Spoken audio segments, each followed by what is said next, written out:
पहुंचाना है और अलग अलग पदों को नियुक्त करते हुए किस तरीके से सेना की उन तमाम कमियों को दूर करते हुए तमाम देशों से आगे बढ़ते हुए हर लिहाज से हर मोर्चे पर देश को मजबूत करना है। लेकिन वो तमाम सपने अधूरे रह गए। कुछ सपने कुछ हद तक पूरे कर पाए, लेकिन अभी वो तमाम जो सपने उन्होंने देखे थे अब किस तरीके से पूरे होंगे, उसको लेकर क्या कुछ कदम उठाए जाएंगे, उस पर भी हमारी नजर बनी हुई है। लेकिन आप देखिए बराड स्क्वायर की तस्वीर लगातार हम आपको दिखा रहे हैं। सीडीएस बिपिन रावत को हर कोई श्रद्धा सुमन अर्पित करता हुआ नम आंखों से उनके योगदान को, जो कि अतुल्य रहा, क्योंकि ये क्षति अपूर्णीय है, इस क्षति की कोई भरपाई नहीं हो सकती है। ठीक है, सीडीएस पद को लेकर 10 से 15 दिन में नाम का ऐलान हो जाएगा, लेकिन जिस शिद्दत के साथ, जिस ईमानदारी के साथ हर मोर्चे पर वो डटे रहते थे, आतंक विरोधी अभियान को जिस तरीके से वो आगे बढ़ाते थे, वो एक मिसाल कायम कर गए। जसप्रीत हमारे साथ लगातार बनी हुई है। जसप्रीत, देखिए हर तरफ गमगीन माहौल और हर कोई यही जानना चाहता है कि ये हस्ती, ये शख्स जिसको लेकर बहुत बड़े बड़े सपने थे,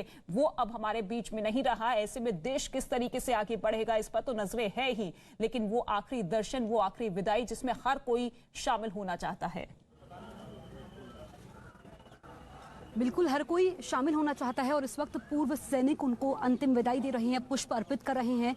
वीके सिंह भी यहाँ पर पहुंचे हुए हैं जो उनको अंतिम विदाई दे रहे हैं, सलामी दे रहे हैं। और दूसरी तरफ ये काफिला भी हम आपको दिखा रहे हैं, क्योंकि अलग अलग देशों के यहाँ पर सैनिक यहाँ पर पहुंचे हैं। आर्मी चीफ पहुंचे हैं जो उनकी अंतिम यात्रा में शामिल हुए हैं। वंदे मातरम के यहाँ पर नारे गूंज रहे हैं और अब से कुछ देर बाद उन वीआईपी मूवमेंट जो यहाँ पर हुआ है वो उनको सलामी देंगे, पुष्प अर्पित करेंगे। उसके बाद उनके परिवार के लोग यहाँ पर उनको अंतिम श्रद्धांजलि देंगे। बेहद गमगीन ये सफर है। जब से उनके निधन की खबर आई है पूरा देश शोकाकुल है। किसी के लिए भी यकीन कर पाना बेहद मुश्किल था कि जनरल बिपिन रावत हमारे बीच में नहीं है, लेकिन तमाम किस्से हैं और किस तरीके से उन्होंने देश की हिफाजत करी, देश को सर्वोपरि रखा, देश सेवा की, राष्ट्र निर्माण में उनकी अहम भूमिका रही। ये सभी को बतलाता है आने वाली पीढ़ियों के लिए बहुत कुछ है उनसे सीखने लायक, जो सेना में शामिल होना चाहते हैं या फिर जो देश के प्रति अपनी सेवा करना चाहते हैं। ये इस वक्त शमशान भूमि से सीधी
सीडीएस बिपिन रावत को रक्षा मंत्री राजनाथ सिंह, जिन्होंने श्रद्धांजलि अर्पित की और कुछ ही देर में पूरे राजकीय और उनका अंतिम संस्कार किया जाएगा। उनका पार्थिव शरीर पंचतत्व में विलीन होगा।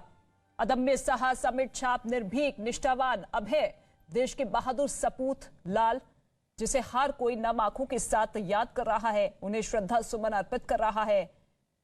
सीडीएस बिपिन रावत की ये आखिरी विदाई जिसमें हर कोई शामिल हो रहा है। सबीना का एक बार फिर से रुख कर लेते हैं। सबीना, ये तस्वीर जो कि हर किसी को इमोशनल कर रही है, लेकिन इसके साथ ही साथ वो गौरव जो कि हर कोई महसूस कर रहा है कि किस सोच के साथ, किस रणनीति के साथ देश को मजबूत करते थे। बिल्कुल, और इस वक्त न्यूज 18 इंडिया की टीम एक्सक्लूसिव तस्वीर अपने तमाम लाखों करोड़ों दर्शकों तक पहुंचाने जा रही है। उन तोपों की हम तस्वीर आप तक पहुंचा रहे हैं जिनके जरिए सलामी दी जाएगी। 17 तोपों की सलामी, और कौन से वो 17 तोप हैं वो भी इस वक्त आपके सामने देखिए। ये गोले यहां पर देखिए, इनके जरिए जब यहां पर आदेश आएगा तो इन तोपों की सलामी दी जाएगी। मेरे सहयोगी अजय आपको ये एक्सक्लूसिव तस्वीर इस वक्त दिखा रहे हैं। ये वो तोप हैं जो कि सम्मान में यहां पर दिए जाएंगे। सैन्य सम्मान के साथ कामराज मार्ग से सीडीएस जनरल बिपिन रावत का पार्थिव शरीर उनकी पत्नी मधुलिका रावत के साथ यहां पर जब पहुंचा तो उसके बाद पूरे विधि विधान के साथ जो अंतिम संस्कार की प्रक्रिया होती है वो यहां पर शुरू की गई। लेकिन ये जो तोप है, जो 17 तोपों की सलामी दी जाएगी, वो सलामी होती है उस शहीद सैनिक